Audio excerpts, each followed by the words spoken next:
Welcome. So happy to see you all. Thank you for joining us today. We're so happy to see you. I'm Carrie Schmidt, Managing Partner with Plentiful, and I serve on the board of CMC Trustees. Thank you to today's forum partner, WBNS-TV. Today's live stream is presented by the Emergency Response Fund of the Columbus Foundation in partnership with the Columbus Dispatch. And let's thank all of those supporting today's forum.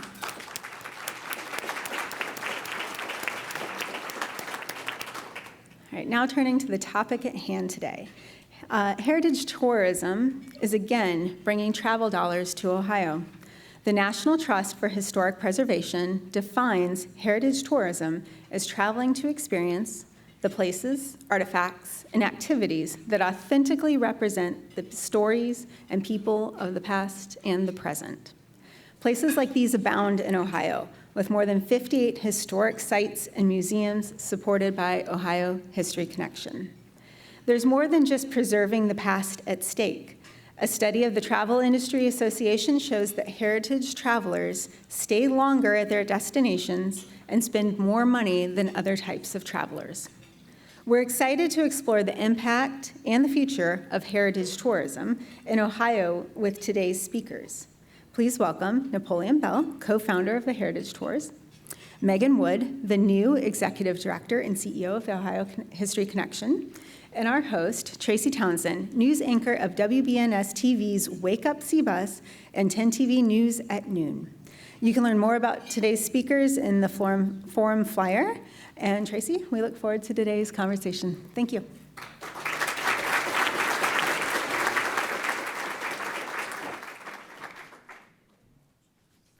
Good afternoon, everyone.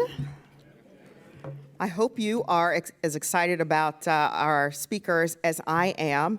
I do want to thank CMC for the invitation and tell you that it's nice to have lunch with people, and there aren't TVs around and scanners going off in the newsroom, and there are nice napkins, so that was really great. Thank you so much. You know, I really am excited to be here. I don't know, just by show of hands, how many of you like history? Oh, good, my people, my people. I did want to share with you something that's not in the brochure. I am a native Ohioan. I'm from outside of Cincinnati, from a place called Mount Healthy. I don't know if there are any, oh, hello, people, my Mount Healthy people. But the history of Mount Healthy is that back in 1817, it was founded north of the river. And for Cincinnatians, you all know that's the Ohio River. But there was a cholera epidemic. And so the folks there then migrated north, which is Hamilton Avenue, and they settled in Mount Pleasant. But Mount Pleasant got passed over by the cholera epidemic, and so it became Mount Healthy. Isn't that cool? So I knew that because every day when my dad drove me to school, there was the historical marker that outlined that, and I really was very interested in that. But I share that with you because I love history, and so the thought of heritage tourism really appealed to me. I'm the oldest of 4 kids, and so I just thought Daddy was just taking us on trips because it was cheap. But we learned a lot. So that's the setup for our guests today, because we're going to talk about this and talk about their journey and their passion and what inspires them. And so I'm going to start with Napoleon Bell, who is with us as a founder of the Heritage Tours. And I'd like to have you start by talking about what inspired the Heritage Tours and your passion for history. Oh, wow. So I guess it starts, the passion for history. Let me first start with that. I think it was from my father. He was Napoleon Bell Sr. And he was big into civil rights. He was also big into making sure that you understood the past and the history so that you don't repeat some of those things into the future. And so the things that he was involved in, especially in the civil rights piece that in regards to housing or lack thereof, and the ability to get a mortgage if you're an African American, and all the things that played into that, says, son, you really need to learn about your history. Although I wasn't a big history buff in school, but he really did, when talking to him and talking to my grandparents, really brought that to fruition about understanding your past and where you're going. So that was kind of started to build the energy in myself to start looking at history. And then also I looked toward, my sister also, she's big into genealogy. And so that even brought it to more fruition. And then we looked at the tours started with the city when I was with the city as a director there with the Community Relations Commission. And then in 2016, when I left, we continued to get calls about, we really enjoyed this. This is really something you should continue doing. So my wife and I started talking about it, and she was getting calls, and so we said, okay, we need to keep this going because we cannot let something like this lay down and just go and fade away because of the impact that it had made on so many lives that we continue to get calls from, especially so many of the young people. And I'll tell you more about that in just a few, but it made that positive impact on their lives, and they still talk about it today. And so we said, we need to continue doing this. And so in 2016, that's when the Heritage Tours was created, and to continue that pathway of educating young people and more mature people alike on this tour. So that's my passion. So once you've been on it, you just can't stop, because once you see the light bulb come on, it's like this is what I'm here for. So that's my passion. All right, we're going to also hear from Megan Wood, who I hope you don't mind if I say you're a history maker as well. So. Yeah, I came to love history as, really, I had the experience that a lot of people in our field have, is that they had an excellent teacher. And I had some really excellent teachers who wove together the humanities. I had the opportunity to learn in the 10th grade, our English and our history class woven together, and there was music, and there was art, and there was life, and so for me that really became history, is this interdisciplinary crossover of all of life, not just names and dates. And so that really got me excited about history, and in college I discovered a program called Public History.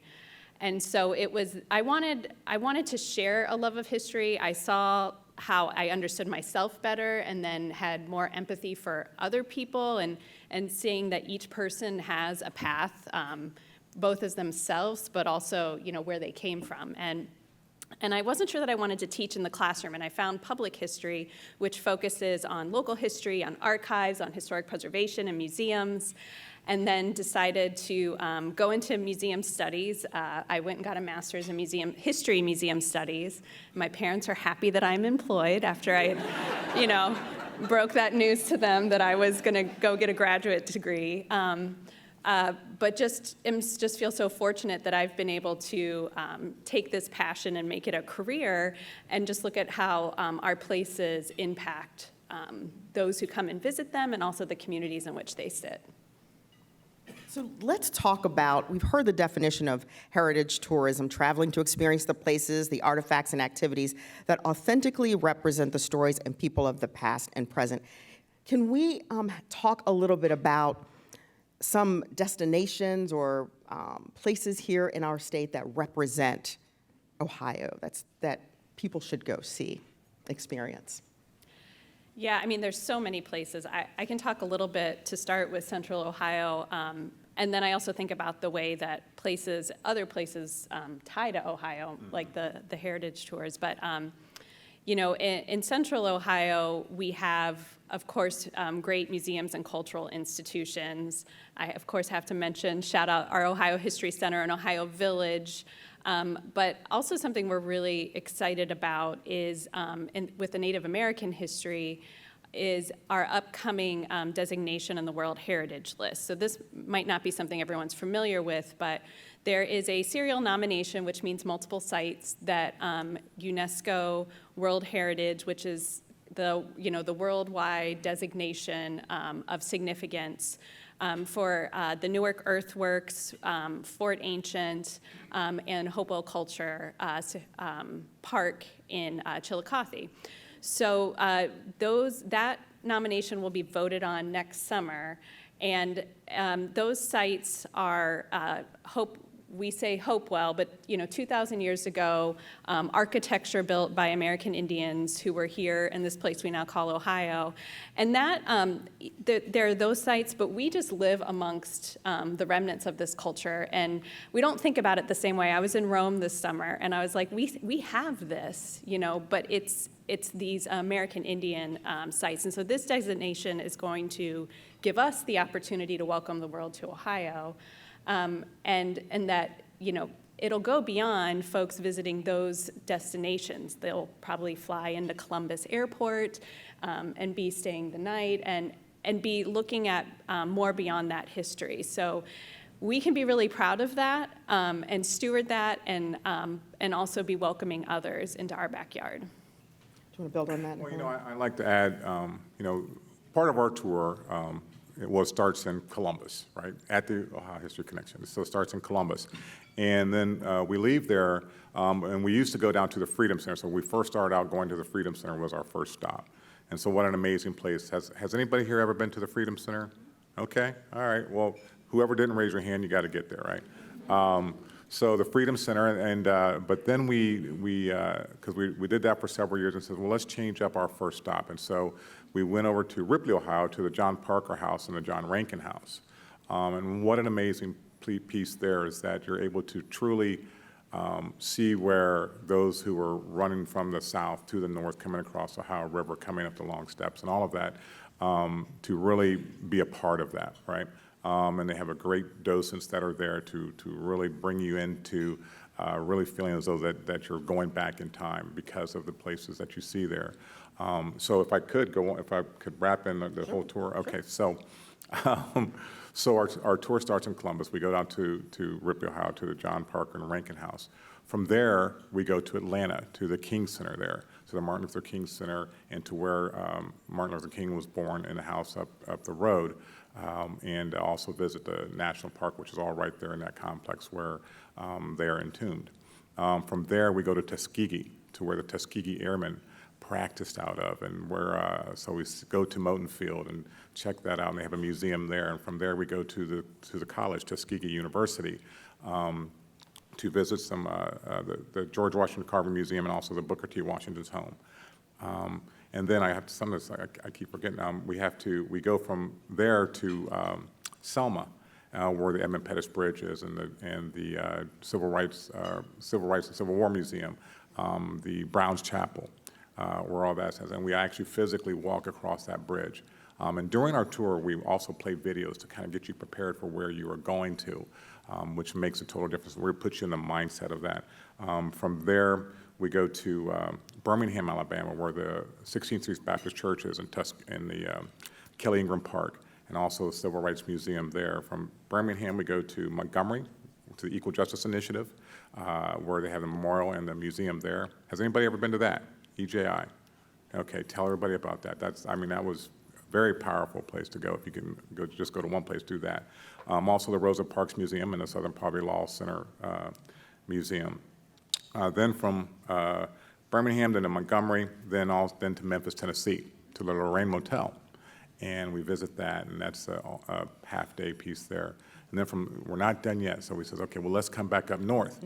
So we come back up north to Louisville and to the Muhammad Ali Museum. And so it's an all-encompassing tour, retracing the steps of the civil rights heroes and sheroes of the day. And so by taking 50 people or so, one bus, but we also make sure that we try to provide scholarships for at least 12 to 15 young people who would not have the wherewithal to be able to go, and also give them a stipend for each day.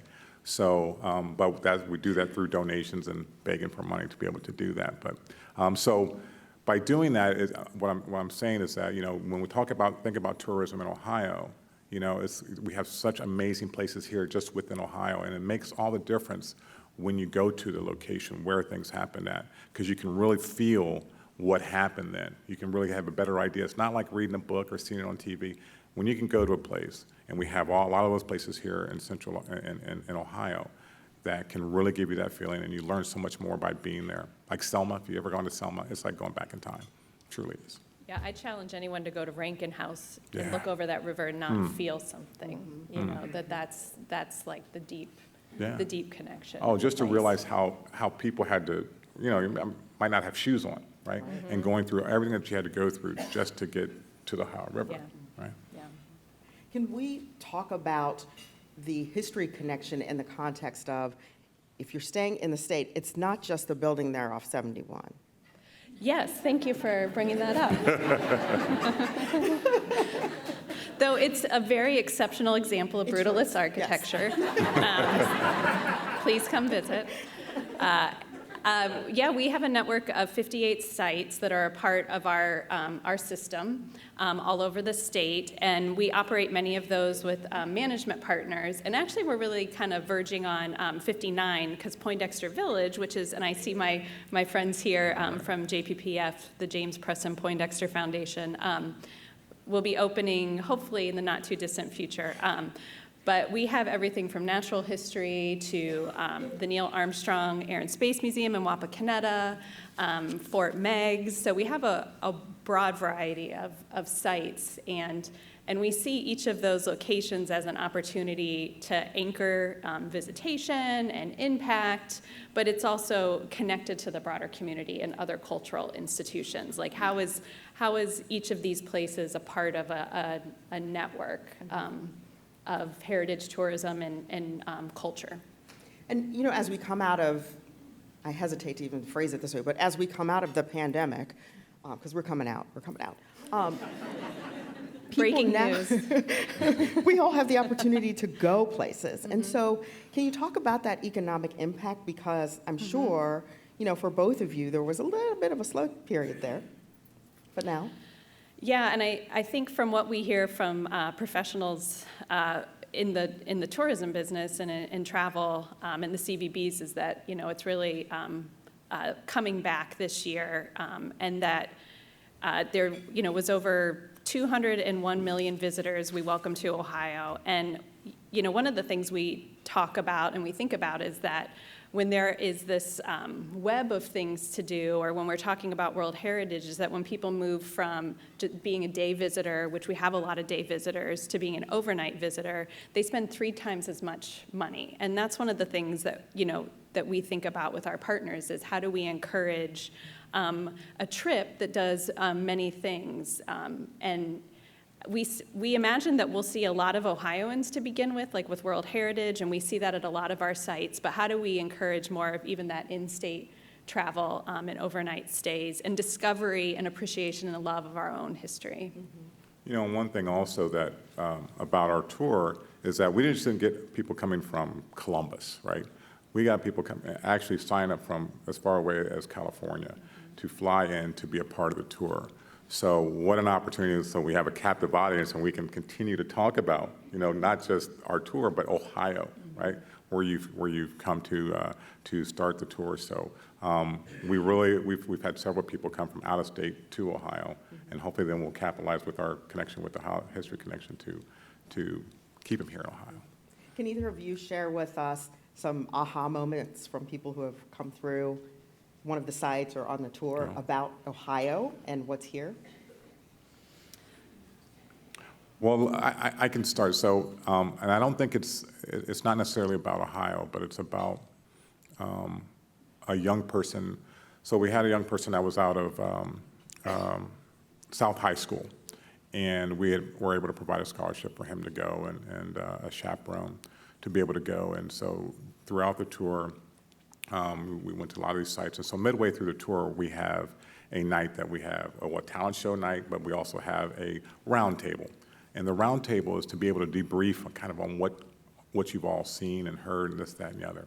And so we all gathered around. There was probably about 35 people or so in the room and around a circle, and we were all going around talking about, you know, what the impact was. Well, this young person started talking, and he stated, he says, you know, he started talking about his past. He says, you know, he had tough childhoods, and you know, things weren't the best, and this, that, and the other. But he was still in school and trying to do his best there. He said, but here's one thing that this tour has done for me. He says, this is the only time that I've been able to speak and be heard. And so that really set us back in our seats to the weight of that, that this is an opportunity that our young people are feeling as though they have a space that they can have a conversation and then be connected with folk that are older, more mature, because we did that purposely also, was that they have someone to connect with and learn from. So it's great to have a captive audience for 6 days, but the thing is, you really learn a lot, and it really brings people, that's what they remember from the tour. And we have some young people that have been involved in the Martin Luther King oratorical contest and all that type of stuff. So, but that's what I remember, is that the impact of the locations that make the difference in the lives of young people and older people alike. I know we've had a lot of experiences working with students, and some of my colleagues, this has been several years ago, did a project on the Near East Side where they were doing history of some of the historic buildings. And in the evaluations, the students were saying things like, oh, I understand why these old places that I just thought were old and falling apart were important. And I think that that's always, that realization that, this is a part of our authentic past and that it's worth saving. And there's just so many times where someone's like, oh, that happened like right here. When you can stand in the space. And, one I remember for myself that isn't our organization, but I was at the Air Force Museum, and there's the plane where Johnson was sworn in, as president, and you can stand in that spot. And you just have it happened right here. And I think that that's always the thing I carry with me, is really being able to show people you can come stand in that spot and feel it. At least for me, I'm always crying and getting goosebumps about history. I realize I'm not quite a normal person, but I think that's. I cry too. Yeah, I cry. Just giving more of those opportunities, and even for ourselves, that sometimes we talk about archaeological sites, that they're all over the place, and I think sometimes people are surprised, there's an archaeological site here that this stuff didn't happen some far away, far-flung place. This is all, within our reach. Well, I'd like to add one thing also. One thing that I continue to hear is we didn't learn about this in school. Yeah. We didn't learn about this in school. And so that's when you're seeing the light bulbs. They're like, oh my gosh, really? That really? Mm-hmm. When we talk about civil rights, the only thing that they know going in is Martin Luther King, and the speech, I Have a Dream speech. But when they see the full game and all the people that played a part in this, both white and black and everybody who was a part of all of this, that truly made a difference, they're like, my gosh, I did not know that, mm-hmm. right? Did not learn that in school. That is not the history that I have learned. And so that's another aha moment. Now you're getting, so there's then the spark to learn more about true history that truly happened. Mm-hmm. What is the opportunity, and where is your space respectively in building on opportunities for places that could be historical or that are here in our state? One of the things that we like to talk about, and I hope we talk about more, is in preserving historic buildings and historic downtowns, the small main streets. I love when I drive around Ohio to go visit our sites or our partners, and you just see a real authentic place that has been saved and preserved. And there's a program where there are historic preservation tax credits, where it's a tax credit both federal and from the state that allows developers to preserve historic buildings according to the highest standards. I see some folks from Columbus Landmarks here as well. And that is a program that not only maybe creates the opportunity for tourism to an area and economic development, it also creates jobs and investment, and then it also pays itself back. So when we preserve the authentic places, like a place like Hamilton, Ohio, or I think about all the work that's been happening in Newark, it creates better places to want to go visit, again, in our backyard. And so that investment that goes into economic development and drawing in businesses, it also plays into heritage tourism and the attractiveness of places to visit. Can you talk more about what's happening in Hamilton? Yeah, Hamilton had a whole series of historic tax credit projects that revitalized parts of the town and brought more businesses coming in, and it just really I think hotels, it just really transformed from where, you're also familiar with driving through a sleepy town where you said this used to be great. Well, now it's great again. And so you really see over the course of like 20 years a big change. I tell you, my wife and I are talking about now actually how can we, really highlight those historic locations in Ohio to do some shorter tours, right? Because, every place has its story. And so whether big or small, it has a story. And so imagine, being able to take a tour, maybe it's 1 or 2 days, but to hit these different locations and to be able to hear their story and to then appreciate their story and how that came about. And so often, we do look at some old buildings in the city and we're like, well, it's going down, but it has a story. And if we're going to learn from that, we need to preserve that and preserve that story. And so we're hoping that we'll continue doing the longer tour, but what can we do, though, around Ohio to really highlight the gems that we have and those history markers that we have here in Central Ohio, and hopefully bringing more people to really be able to feel that and be a part of that. Before I forget, I wanted to have you, Megan, talk about that World Heritage, the status. Are there other places that you can give us an example of? They already have it. We're trying to get it. Yeah, so in the United States, there are 24. You see, I phoned a friend over here.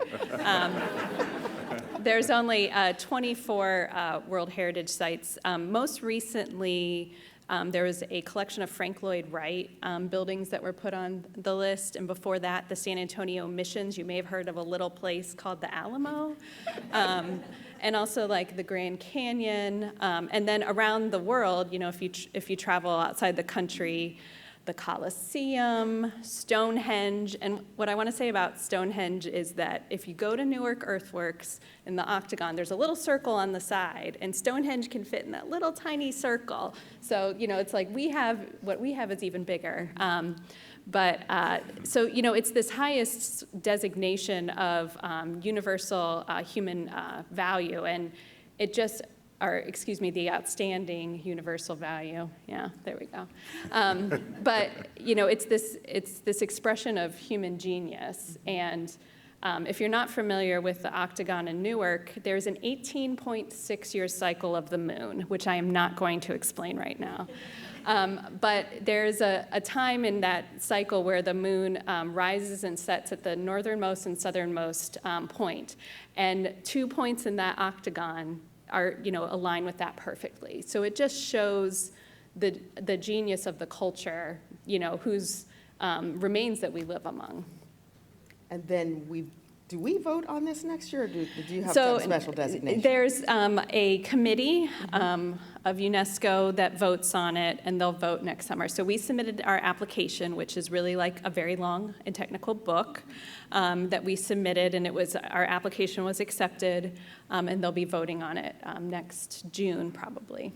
And you already explained that Stonehenge could fit into the space here, so I'm going to throw some more shade. Who's our competition? I don't know that it's a zero-sum, that there's only so many votes. So I don't know if we're not necessarily up against, they can add as many as they want. Mm-hmm. I think we're still the best, but no other World Heritage sites in Ohio. And the closest ones are Cahokia Mounds and some of the Frank Lloyd Wright sites. So we'll have really a draw internationally here. That's great. Let's talk about education, because you both kind of touched on that. We talked about the economic impact. Where in the space can we help our kids learn more and not say, oh, I didn't learn that. Do we need a longer school year? I know the kids are booing that, but you know what I mean. Well, in regards to civil rights, I think, because I've been involved in a lot with on the Governor's Commission for the Ohio Martin Luther King celebration, and we have an oratorical contest every year in which young people are involved in that, and they actually give their orations about a particular topic that is chosen at the beginning of the year. And so from that, they have to do some research and to educate themselves on what they're going to talk about. But then they memorize, for the most part, their orations about this particular topic. And so there's a piece where we're continuing to push the envelope on not just, hearing or seeing what you read in the books and this, that, and the other, but to really dig deep into whether it be the internet, whether it be books, whether it be family, to come up with an oration that is powerful and impactful for the audience. So that part of it is a big education piece, and then we're also trying to build a resource area of our website to be able to provide more education, more educational tidbits for young people. But the bus, we call it's the Freedom Riders on the bus, but we call it, it's an educational bus. It's an educational piece on wheels for 6 days. And it's for kids of all ages, I'm saying. Kids of all ages. So we've had from about, I think, 9 years old, 10, about 13, okay, 10, 13, they're all kind of in that range, from 13 years on up. So we've actually had a range from 13 to about 85 years of age. There was a more mature person that had a scooter, and we worked that out. So we want everybody to have an opportunity, no matter what your ability, to be able to go through. But 13 is about the age because of some of the sites that you see and go into and some of the conversations. So 13 is about a good age to start. We have worked with schools a lot, and I think the tricky part of working with schools is that every district is different, every teacher is different, every school is different, and there's a lot of challenges that teachers are dealing with right now. So the traditional field trip, we're not seeing as many of those. I don't think they'll ever go away, but one of the realities for us as a public institution that's inviting people in is like, how do we fill the gap with families or after-school programs? How are we there maybe outside of, in addition to the school day, as being able to still go and visit? We do a lot of virtual stuff, but there's no replacement to the real thing. And so I just encourage anybody who's on the funding side of things, on PTOs, what you work with is just thinking about how you give students the opportunities. I fell in love with museums on a school field trip. And it might not be that, I want to make everybody a museum professional, but, you might fall in love with engineering on a field trip, or you might fall in love with something else. And I think there's so much pressure in the school environment. It's like, how as a community do we give those opportunities?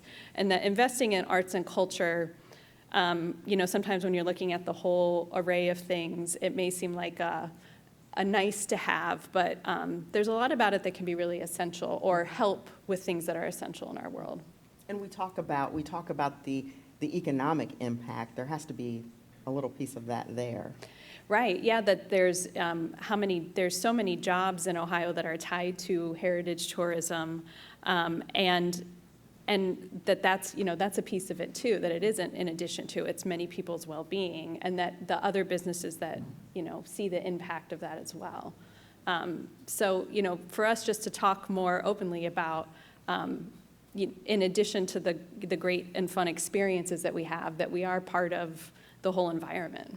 Do you feel like it's been your experience that we are talking about it more openly these days? I don't know if that's a function of being shut down for a while. Yeah, it might be, because there was a lot of conversation about what's the impact of the shutdown during COVID, and how hard it was for lots of nonprofits to survive, how much we were on the edge of survival, and what do we learn from that. But I also think there's just something, especially Midwestern, where we're like, well, I don't want to brag too much, that it's that we just need to be better about bragging about what we do, about our history, and that, when people are coming to work at Intel, or they're coming to go to on your tour, that we're bragging on ourselves. Does it present an opportunity for some partnerships that perhaps weren't there before? Yeah, I think there's so many partnerships. Oh, yeah. And well, I think so, definitely on the tour. Like when I talked about, changing the tour and making it more Ohio-oriented, there's a lot more partners that can happen. Also, when we talk about locations, so it's not just those museums, but, what about, in an area of aviation and sports, right? And doing some of the tours that are along those lines. I'm getting my private pilot's license. One day I'll finally finish this thing, but I love aviation, right? And then you can fly your tour. Then I can fly the tour, all aboard my little Cessna. That's great. So, do you have favorite Can I ask you if you have favorite locations? I'm going to ask you because I have to have the mic. Do you have a favorite location or two in our state, or that's one of your sites? Yeah, I mean, they're all my favorite. They're all your favorites. Good answer, good answer. And I love them all equally. But I will say, so I personally love when the nature and the history come together, and hiking. And we work a lot with ODNR. I love Hocking Hills, that we have such beauty in our state. And we have a site called Fort Hill, which you may not know. It has a hilltop enclosure, a mound, and so you can hike and you can get the history. So those kinds of experiences. But then I also want to go to the coffee shop and I want to buy something from the local business. That's the beauty of hitting up these locales. Yeah, in Ohio, I do have to think about the Ripley, Ohio, with the Rankin House, and it's just, you can just visualize. And so in Ohio, that is definitely one of the my favorites in Ohio. Although I did, like the Underground Freedom Center, Underground Railroad Freedom Center in Cincinnati, because it had you learned from slavery to civil rights. Yeah, that's so it was the full gamut. And you could see across the river. But when you're over there at the Rankin House, you're literally looking and where they had to go up these steps all the way up. I mean, so it's just amazing. So I'm going to ask this question. I've already talked to Megan. I think she's probably going to call me a stalker soon. But I want you to talk about being the first female CEO at the History Connection. Thank you.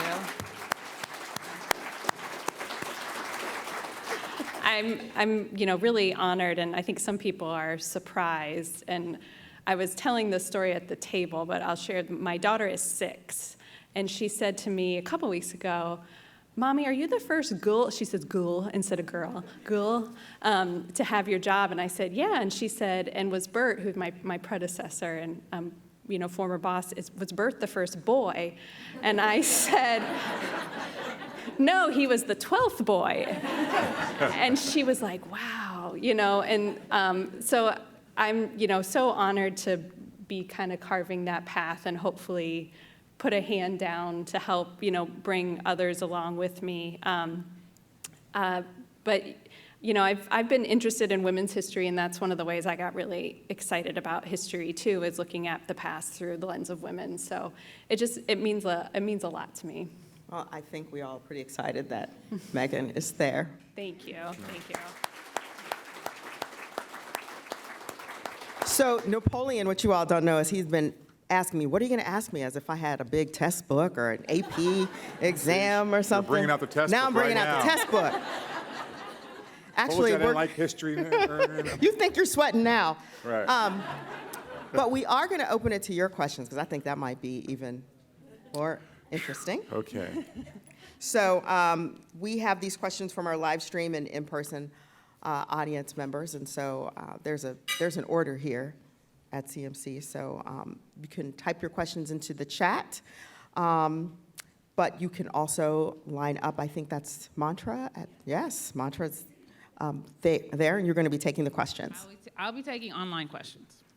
All right, so the first online question that I have is from Nancy Nanny. Does your heritage tourism organization have concerns about the current issue in some states regarding book banning and limiting what is taught about history? Well, that's for me. Okay. Actually, no, we don't have a concern with that, because we are, first, we're all within the bus, right? So as we go to different locations, we are doing our educational pieces and our conversations on the bus. Now, though, it could spark a good conversation, though, right? To help understand, the book burnings and this, that, and the other things that have happened in American history. So it's a good topic to be able to address as we do others that are topical within the time that we are on the tour, because those conversations come up and we help bring understanding to that. So it's not a concern of kind of what's going on. Now if there was some violence in a way that of a place that we're going, we would have to address that and maybe change direction and be flexible there. But other than that, we consider all these things that are happening within our country and around the world are great topics to be able to have a conversation on the bus. Go ahead. Hi, my name is Julie Moich. I'm a historian and professor at Denison University in Granville. For the last few years, I've heard social justice advocates and activists talk about how they read a lot of history that is written by scholars in order to inform their activism. And so I was wondering if, in the heritage tourism scene, if there are gaps in what is available for you that you would like historians to fill. What sort of new research or new questions or new avenues in history do we need to be working on in order to help you achieve your goals? Thank you. I know from our perspective, there's a disappearing landscape of places related to African American history from the historic preservation perspective as well. How can we be recognizing those spaces and saving them and talking about that history? I think anything that adds more stories to the rich tapestry that we need to be uncovering more. You were saying that every place has its story. So how do we just continue to uncover those? It's hard to give one slice because there's still, I think to recognize there's still so much we don't know. And I think maybe that's the misnomer, is that we have the book, we wrote it, and now we know everything. But we're always continuing to learn. And I think I would answer that to I'd almost say like rewrite some of the books, right? Because of the lack of inclusion within those books. And you think about who wrote the books. And so I would say really look at the books and rewrite and or update those books is what's truly needed, because when we talk about fully embracing American history, we have the good, the bad, and the ugly, right? So rewrite the books. And make them not boring. Because it's not boring. Hello, my name is Tina O'Grady, and I recently, this past spring, went on the Heritage Tour down south, Civil Rights Tour. And my question is for you, Napoleon. I thought it was exceptional. Being at those locations, you can't help but to be immersed in some of those experiences, some of those feelings. And so my thoughts are, and I love the idea that you're going to do it maybe short tours right here in Ohio, because the same thing happens here, and we have a lot of African American history here and civil rights issues here. But I think that when I was on it, I couldn't help but to think that this is a type of tour. I was somebody who taught cultural competence at state public safety, but this is the kind of a tour that I think corporate, government, and community leaders should be on in trying to make any changes or have any serious impact on some things. So my question is are you going in that direction where you can have corporate America get on these buses? I recently saw that the NCAA took some people down on the same type of tour to have those experiences, their administrators. So I would like to see it be a bigger opportunity and professionalized in a way that education for leadership in our communities. I totally agree. If there's, we want to be able to focus maybe a tour or two tours, and if we have to shorten them up to do that, we would love to be able to have that, because I'm also a director of DEI, and so to really take the leadership and get them involved and have them have a true understanding is something that will truly make the difference going throughout the corporation or whatever it is. So, so for those who are in here, if you would like to get your corporation together or take the leaders of your team, we would really welcome that to be able to do something like that. If it's something specifically for a group that you have, please let us know, because it's very important to be able to educate those who have such an impact of an overall organization. Okay. This question is from Marla Jones. And her question is the panel and audience aware that there are Underground Railroad signs going up on High Street and State Route 23 towards Lake Erie? Do you think this is going to be marketed to the public? I have seen some of those markers. There's a variety of marker programs that exist And I think those kinds of things, we run the Ohio Historical Markers Program, so I'm pro-marker. I don't know that there's an anti-marker movement, maybe there is. But I think that it is helpful to talk about when there isn't, sometimes there's not the remnant of anything above ground that we can see. A marker can help, orient you in space and time. But hopefully that there's more shared about that. I'm not sure. Hi, I'm David Weaver. I'm the director of the Ohio Library, one of the partner organizations of Ohio History. And just speaking of which, markers and everything, just a year ago last week, we dedicated the Toni Morrison historical marker up in her native Lorraine. And we worked together 2 years ago to create the Ohio Literary Trail. And I don't think a lot of people know how many literary figures came from Ohio that are also historic figures, like Paul Laurence Dunbar and Harriet Beecher Stowe. And so I was just wondering and everything, and now I'm on the Todd Kleisman up there, the America 250 Ohio, one of the committees for that. As we look forward to the 250th anniversary of America's birth, do you see that cultural and literary and history tourism will become more important as we lead up to that important anniversary? I certainly hope so, and I think I just want to shout out the book festival too, and as far as bragging on Ohioans, that Ohioana does a great job of that. It is artists, it's people from all walks of life that are a part of history and getting people excited and immersed in the literature, in the music, in the visual arts, in industry, in flight. There's just so many dimensions that it could take, and just as you open that up, it gets more exciting, I think, and more accessible to more people. Good afternoon. My name is Wendell Tober. I work for the city. I'll leave it at that. I am actually a Columbus Police CLO, Community Liaison Officer for 9th Precinct. I've been on the department approximately 25 years now. I had the pleasure of knowing Napoleon most of my life. Kind of grew up together, hung out together, and did some very fun things together. With that being said, I'm very proud of him and his wife for what they do, Heritage Tours and so forth, but I have more of a suggestion than a question. We at Columbus Police, we've done tours of the Holocaust Museum in D.C. We've taken a bus of us, and it's voluntary, and we usually fill up the bus. We've done it for the past pre-pandemic 3 to 4 years. Very enlightening tour. For the most part, everybody pretty much comes back a changed person from learning from the history. And also, too, we went over to the African American Museum that was incorporated a year or two later. With that being said, I think your tour would be something beneficial to division and obviously to private entities as well. But I think it would definitely enlighten a lot of officers on and off duty as well as retirees too, to what you do and so forth. I'm born and raised here in Ohio, love Ohio, and then what we have to offer. I'm 58 years old. I feel like I got a few years left to learn more about Ohio and anxious to do so.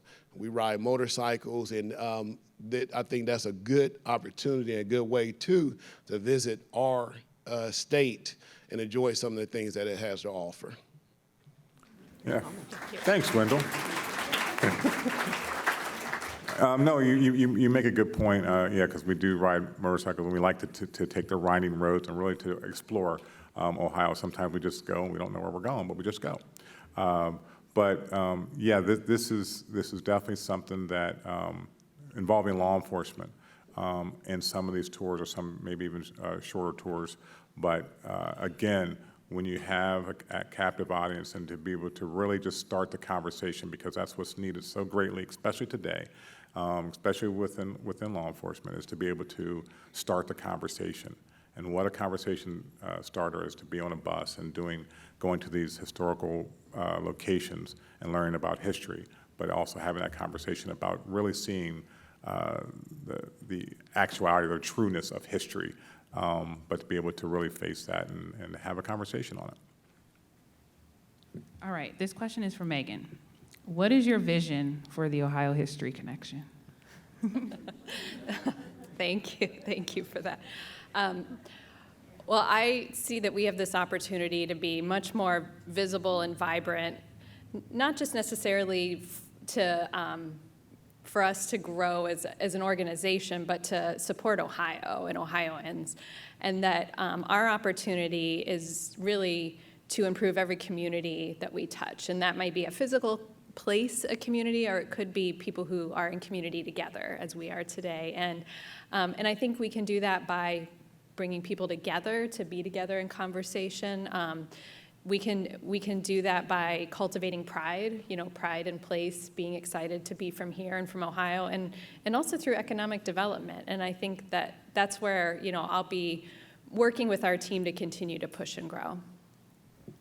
Hello, everyone. My name is Tony Bell. I am the proud spouse of Napoleon. My question is for both of you. As I look through this wonderful audience, I see that we are somewhat seasoned in life. We're at least 18 years or older here. How would you encourage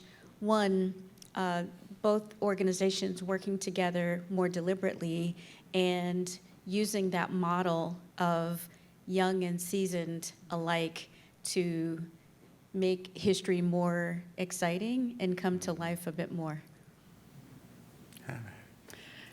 Yeah, I think partnership is a great way to do that, and creating just intentional opportunities for intergenerational groups to come together. But we also have to tell relevant stories. I think that's part of it as well, is that it's got to be interesting. We need to do a better job of being responsive and connecting to today. And, we opened an exhibit, it's been 10 years ago, about the 1950s. And one of the things we wanted is for people to have conversation across generations, so that we didn't have a lot of didactic information, but people could talk across groups and across generations, and that takes a lot of work and intentionality, but I think it's a really worthwhile endeavor. Yeah, I think you bring up a good point, because we often say, wow, you know what, we're going through the same thing we went through 50 years ago, and so that's how I think we bring the young people on board. Is that, to your point, is that we show that what's happening now and what you're facing now has happened in the past. And what aren't we doing, or what should we do to prevent that from repeating itself again to your kids? And so I think that's where a lot of young people have to understand, well, how does this impact me, right? If it doesn't, they're kind of out there, this, that, but how does this impact me? And if we can show that, and through partnerships and other partnerships to be able to show that and then bring those conversations together, I think we'll be doing exactly what you said, is to be able to morph the young and the seasoned together to learn from each other and really, I think, solve some of these problems that we're having. Tony, we appreciate you calling us young and seasoned. We're going to turn things back over to Carrie Schmidt right now for concluding remarks.